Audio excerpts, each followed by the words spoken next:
My perspective on the business park is it's pretty simple.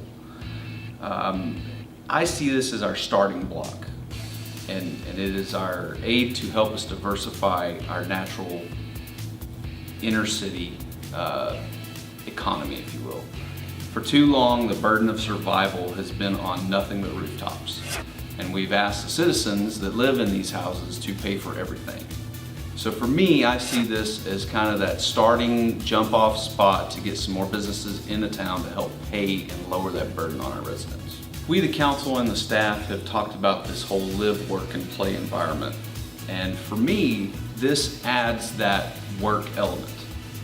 It's one thing for the citizens of Hutto to live here, but to be able to work here, to play here, it all has to come together somehow. It starts to create some jobs. It allows people to be in town more often, which in turn will help your smaller businesses that are here and open during the day.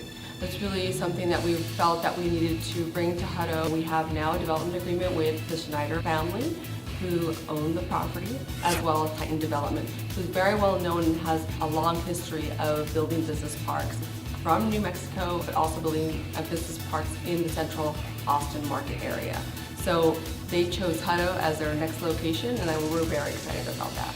I think ultimately our goal is to try to build an economy locally that is not necessarily recession-proof, but recession-resistant. The college is also, UCHEC is very supportive of that, because what we see is opportunity for those students to work as employees of these business park and also our residents here in Hutto. I feel the environment has changed and it's been much improved. We still have work to do.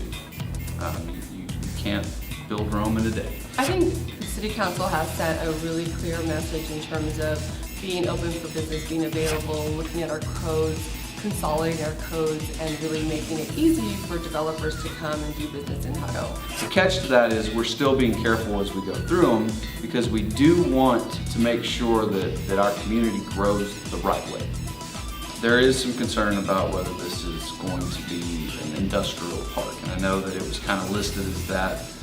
Part of that is because of our codes that list that as light industrial. The difference, though, is instead of seeing oil refineries, steel creation shops, you're going to see more fabrication, possibly medical environments. You're going to see some research labs, that kind of atmosphere.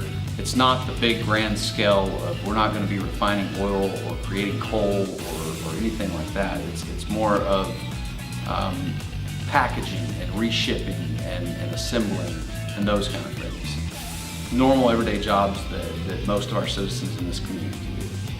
What's also unique to this business park is that the developer, the property owner, the City Council is looking at an also hike and bike path along the regional detention pond. So I think that's an amenity. That'll be an amenity not only for the employees that work there, it's also amenity for the residents who want to take a stroll and walk through that area. So I think it's a wonderful thing. You don't really see that in a business park.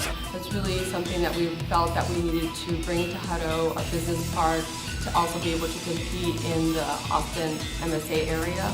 And so probably since January, February, really started working on finding the right developer. I think that's what I want residents to see, is that we're actually meeting different types of needs, not just one type of growth and development, but which is residential mostly, and mostly been in the last couple of years, but a whole vast number of different, diverse sectors that we're meeting.